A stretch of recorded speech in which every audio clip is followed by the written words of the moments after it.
Hello, GS academy के YouTube channel पर आपका स्वागत है। मैं हूं पवन। करंट जीके का आज का हमारा पहला क्वेश्चन है, वो है हाल ही में सरकार ने हाल ही में सरकार ने किस शहर को इलेक्ट्रिक वाहन राजधानी बनाने का निर्णय लिया है? तो किसने लिया है? दिल्ली ने। तो दिल्ली को इलेक्ट्रिक वाहन सिटी के रूप में विकसित किया जाएगा। वहां 500 चार्जिंग पॉइंट लगाए जाएंगे, ठीक है, ताकि जो इलेक्ट्रिक वाहन है उनको चार्ज किया जा सके। जैसे पेट्रोल पंप के तर्ज पे ही इनको विकसित किया जाएगा। तो भारत की इलेक्ट्रिक वाहन राजधानी कौन सी होगी? वो होगी दिल्ली। वहां 500 चार्जिंग पॉइंट लगाए जाएंगे। विश्व का एकमात्र राज्य जहां सरकारी कर्मचारियों को इलेक्ट्रिक वाहन के आदेश उपयोग के आदेश दिए गए हैं, और वो कौन है? दिल्ली। दिल्ली सरकार ने वहां के जो सरकारी कर्मचारी हैं उनको इलेक्ट्रिक वाहन रखने के आदेश दिए गए हैं। अगर वो वाहन का उपयोग करते हैं तो इलेक्ट्रिक वाहन का ही उपयोग करें, ठीक है। और ऐसा करने वाला विश्व का पहला राज्य बन गया है दिल्ली। तो दिल्ली के उपराज्यपाल कौन है? अनिल बैजल। कौन है? अनिल बैजल। नेक्स्ट, ये बोल रहा है भारत का पहला केंद्रीकृत वातानुकूलित रेलवे टर्मिनल, और वो कौन सा है? बेंगलुरु। कौन सा? बेंगलुरु है वो भारत का एकमात्र पहला केंद्रीकृत वातानुकूलित रेलवे स्टेशन है। मतलब वहां पूरा एसी से सुविधा युक्त होगा, और वो कौन सा है? Bengaluru railway station. तो केंद्रीय रेल मंत्री कौन है? पीयूष गोयल। कौन है? पीयूष गोयल है वो केंद्रीय रेल मंत्री है। नेक्स्ट, भारतीय एक्सचेंजों में सार्वजनिक रूप से सूचीबद्ध होने वाली पहली भारतीय गेमिंग कंपनी कौन सी है? नजारा टेक्नोलॉजीज। कौन सी है? नजारा टेक्नोलॉजीज है वो भारत की पहली एक्सचेंज के रूप में सार्वजनिक रूप से सूचीबद्ध होने वाली पहली गेमिंग कंपनी है। तो नजारा टेक्नोलॉजीज के सीईओ कौन है? मनीष अग्रवाल। कौन है? मनीष अग्रवाल है वो नजारा टेक्नोलॉजीज के सीईओ है। नेक्स्ट, विश्व स्वास्थ्य संगठन के अनुसार डॉक्टर जनसंख्या अनुपात को पूरा करने वाला राज्य कौन सा है? वो है बिहार। बिहार ने लगभग अपना जो विश्व स्वास्थ्य संगठन WHO के गाइडलाइन के अनुसार जो डॉक्टर और जनसंख्या का अनुपात है उन्होंने कवर कर लिया है। विश्व स्वास्थ्य संगठन के अनुसार 1000 लोगों पे एक डॉक्टर होना चाहिए, और ये इन्होंने लगभग अपना अनुपात पूरा कर लिया है। तो बिहार के मुख्यमंत्री कौन है? नीतीश कुमार। कौन है? नीतीश कुमार। और राज्यपाल कौन है? फागू चौहान। कौन है? फागू चौहान है वो बिहार के राज्यपाल है। नेक्स्ट, महात्मा गांधी राष्ट्रीय ग्रामीण रोजगार गारंटी अधिनियम के तहत रोजगार देने में प्रथम स्थान किस राज्य का है? तो किस राज्य का है? छत्तीसगढ़ का। छत्तीसगढ़ ने सर्वाधिक मनरेगा के तहत रोजगार दिए हैं। तो दूसरा स्थान किसका है? पश्चिमी बंगाल का। किसका है? पश्चिम बंगाल ने मनरेगा के तहत दूसरे सर्वाधिक रोजगार दिए हैं। प्रथम पे कौन है? छत्तीसगढ़। दूसरे पे कौन है? मनरेगा। मनरेगा की न्यूनतम मजदूरी कितनी है? 220 रुपए। कितनी है? 220 रुपए है मनरेगा की न्यूनतम मजदूरी है। नेक्स्ट, रावलपिंडी के आरएल स्टेडियम का नाम बदलकर नया नाम किसके नाम पे रखा गया है? तो किसके नाम पे रखा गया है?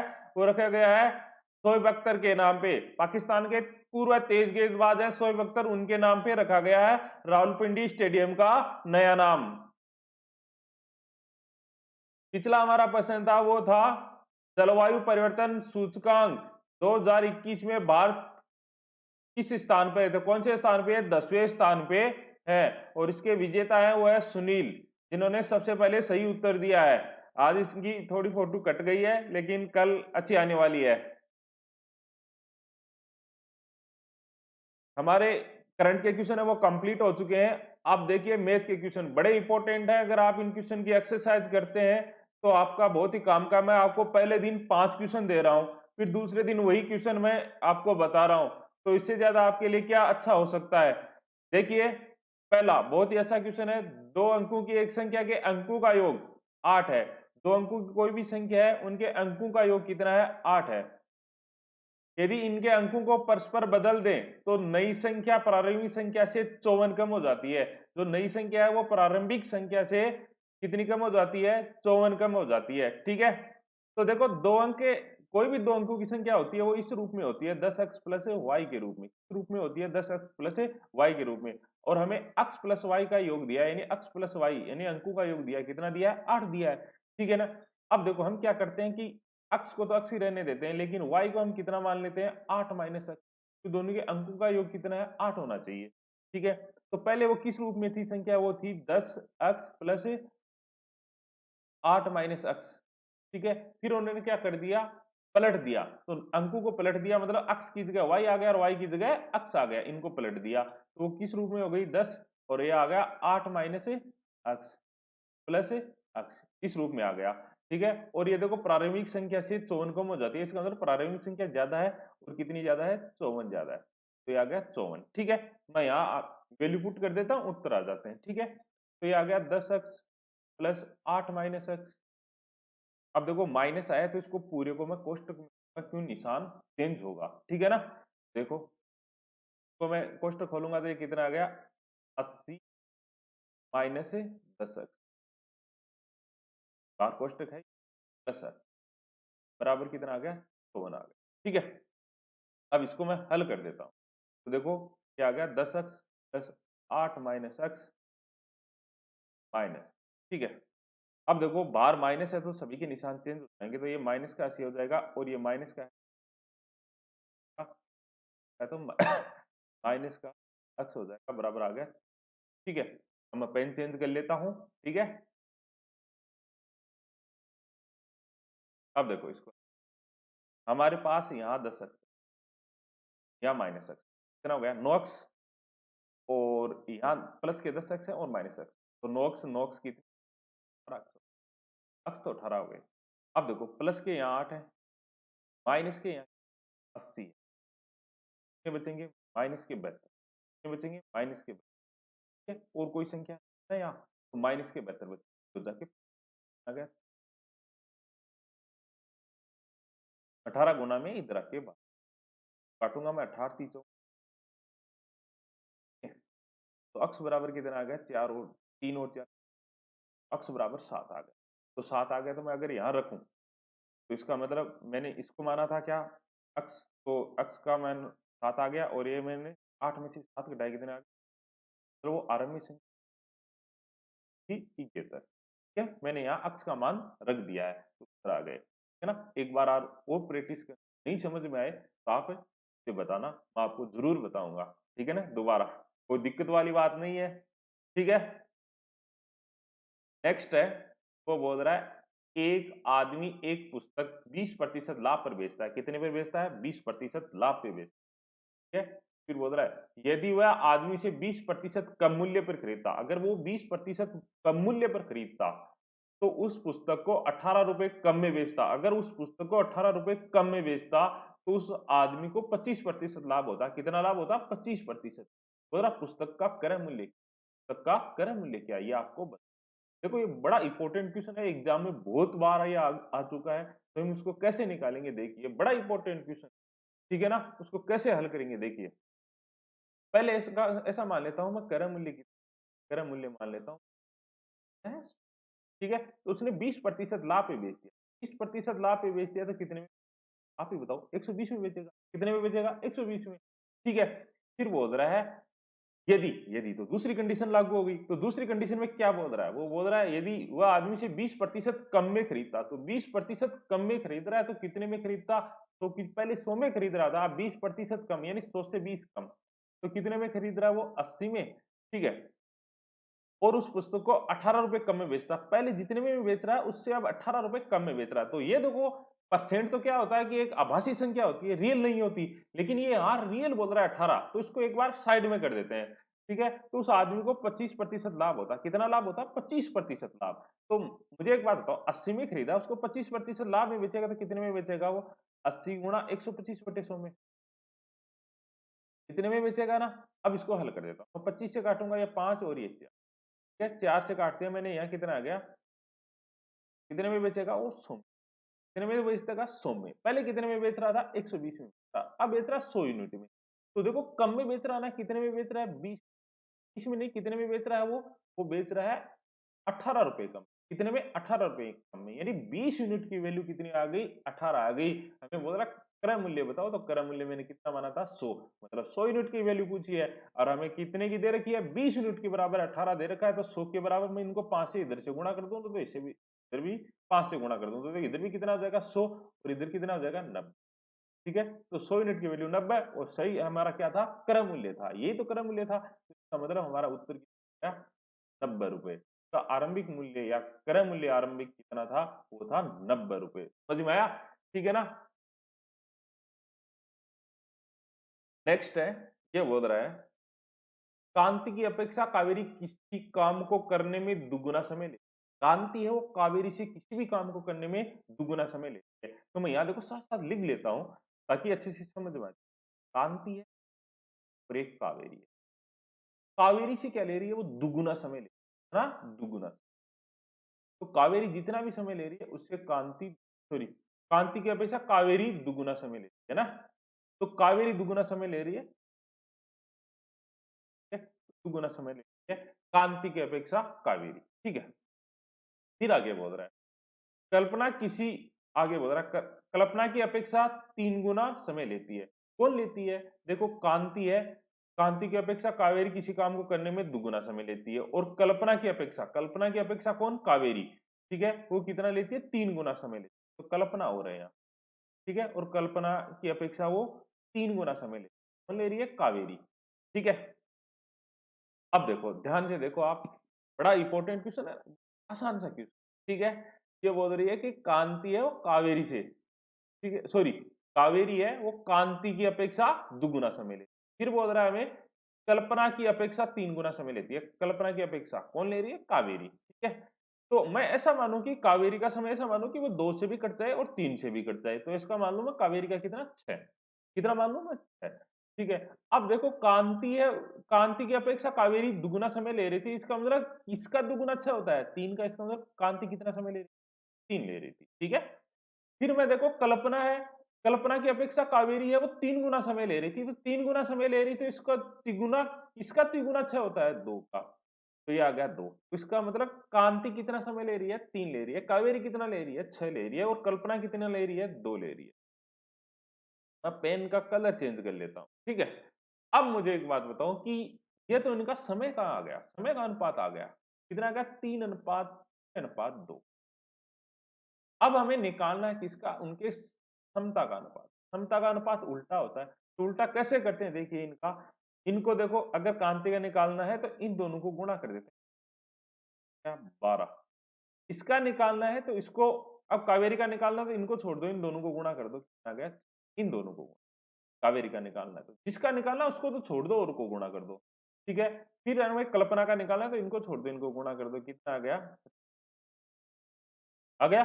अब देखो ये सभी कैसे कट रहे हैं, तो 12, ठीक है, फिर आ गया ये 6 से कट रहे हैं तो 6 कम 6, उनके काम का अनुपात कितना आ गया 2 अनुपात 1 अनुपात 3। काम का मतलब वो पर डे कांति अगर 2 काम करती है तो कावेरी कितना कर रही है 1, और कल्पना कितना कर रही है 3 काम कर रही है। ठीक है, तो तीनों मिलके काम कितना कर रहे हैं 2 और 1 3, 3 3 6 काम कर रहे हैं। कितना काम कर रहे हैं? 6 काम कर रहे हैं तीनों मिलके।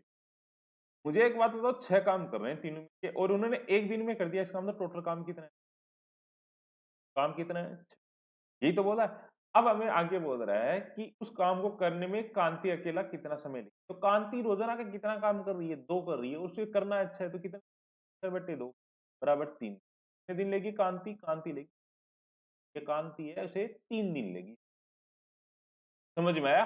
ठीक है ना, एक बार और रिपीट करके देखना आप, अच्छे से आ जाएगा। ठीक है ना, वैसे भी मैंने करवा दिए हैं। अगला, ये भी बहुत अच्छा क्वेश्चन है, बहुत ज्यादा अच्छा क्वेश्चन है। देखिए कैसे करते हैं।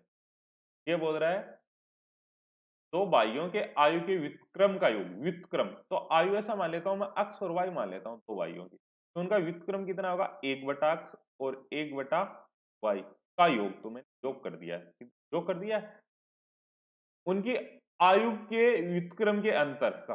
तो उनके आयु मतलब 1/अक्स 1 व्युत्क्रम का 5 गुना, तो का मतलब गुणा होता है 5 गुना, बराबर है। मतलब दो भाई हैं, उनके जो आयु है इसका व्युत्क्रम, व्युत्क्रम होता है उल्टा, जैसे अक्ष का उल्टा कितना हो गया, 1/अक्ष हो गया, ठीक है ना। और y का उल्टा 1/y हो गया। तो इनका जो योग है वो उनके व्युत्क्रम का अंतर का 5 गुना है, 5 गुना। फिर आगे बोला है यदि दोनों के आयु का गुणनफल उनके आयु के योग का 14.4:1, मतलब गुणनफल, तो गुणनफल अक्स और वाई का गुणनफल अक्स वाई हो गया, और उनका योग कितना हो गया, अक्स प्लस वाई हो गया, ठीक है। तो वो कितना है अनुपात है, वो अनुपात को हम बट्टे में लिख सकते हैं, तो कितना है 14.4, और यहाँ कितना है योग 1। तो आप दशमलव उठाओ बट्टे में, तो काट तो आप 2 से, तो कितना आ गया 72/5 आ गया, कितना आ गया 72/5 आ गया, ठीक है। अब हमें देखो मान चाहिए या तो 1/x प्लस 1/y का, या हमें मान चाहिए 1/x माइनस 1/y का। कैसे निकालूंगा, इसको उल्टा कर दो, इसको उल्टा करोगे तो कितना आएगा, x प्लस वाई बटे एक्स वाई बराबर आ गया 5/, आ गया, ठीक है। अब इसको कैसे हल करूंगा मैं, देखो बड़ा सा आसान सा है, दोनों में एक्स वाई का भाग दे दूंगा, इधर वाले में एक्स वाई का भाग दे दूंगा, इधर वाले में एक्स वाई का, आ गया 1/x प्लस 1 बराबर आ गया 5/, आ गया। अब ये मान मैं पहली समय मैं यहाँ रखूंगा, तो क्या आएगा हमारा, क्या आ गया हमारा 5/, फिर बराबर आ गया एक्स माइनस 5, 5 से 5 क्या आ गया 1/x माइनस 1/y का मान आ गया, वो आ गया 1/, हमारे पास देखो मान दिए में, ठीक है, मैं कलर चेंज, हमारे पास दिए में 2 मान, कैसे, पहला तो दिया है कि 5/72 1/x, ये दिया, दूसरा दिया हमारा 1/72 बराबर दिया एक्स माइनस, इन दोनों को जोड़ेंगे तो ये कैंसिल हो, यहाँ 1/x और 1/x कितना 2/x, और इनको जोड़ूंगा 2/2 को हल करूंगा, अक्स बराबर, ठीक है, अक्स बराबर 24 आ गया। मैं किसी भी समय रखूं, अगर मैं किसी भी समय यहाँ रख दूं, तो y का मान, y का मान, ये हमारा उत्तर है, दोनों का उनकी आयु, तो अक्स एक की है, इस दूसरी, ठीक है। अगला, दांतों के मिश्रण में तांबे और जस्ते का अनुपात है वो 5:2। मैं पहले पेन का कलर चेंज कर लेता हूं, का नहीं, अब देखो धातुओं के मिश्रण में तांबे और जस्ते का अनुपात है वो है कितना 5:2 तथा 3:4। दोनों मिश्रणों में से क्रमशः कितने किलोग्राम धातुएं निकालकर नए मिश्रण बनाना चाहिए ताकि 28 किलोग्राम के नए मिश्रण में तांबा और जस्ता का अनुपात समान हो, समान हो का मतलब 1:1 हो, ठीक है। ये अब देखो मुझे एक बात बताओ, जिस अनुपात में अगर कोई मिश्रण होगा तो उसी अनुपात में तो निकलेगा।